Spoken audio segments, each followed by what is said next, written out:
Τα κάλαντα με το γνωστό ποντιακό τους κείμενο, Αρχιμηνιά και Αρχιχρονιά, τα κοινά, τα πανελλήνια όπως αναφέρονται, είναι δεμένα με τη βυζαντινή ιστορική παράδοση των εξετάσεων των μικρών μαθητών που γίνονταν εκείνη την εποχή ενώπιον μάλιστα των γονέων και των συγγενών. Ο Μέγας Βασίλειος παριστάνεται σαν μικρός μαθητής, κρατώντας κόλλα χαρτί και καλαμάρι. Σαν μικρό εξεταζόμενο μαθητή τον βάζει ο ποιητής να πει την αλφαβήτα για να έχει το Θεό βοήθεια. Ο Άι Βασίλης παρουσιάζεται στη λαογραφία μας με τρεις μορφές. Ο Άι Βασίλης ο διπόρος με το χαρτί του σχολείου και την ευλογημένη ράφτο. Ο Άι Βασίλης Ευκολάτης και ο Άι Βασίλης με μαντική ικανότητα.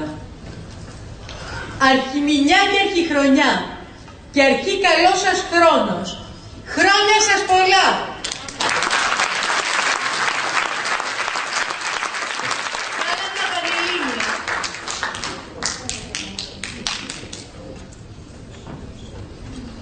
Ευχές.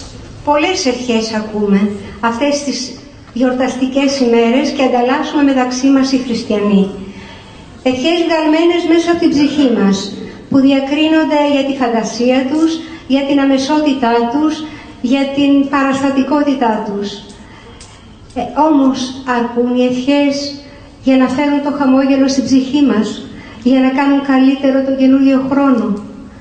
Για να δούμε τι μας λέει παρακάτω, τι μηνύματα μας στέλνει το κομμάτι που θα διαβάσουμε.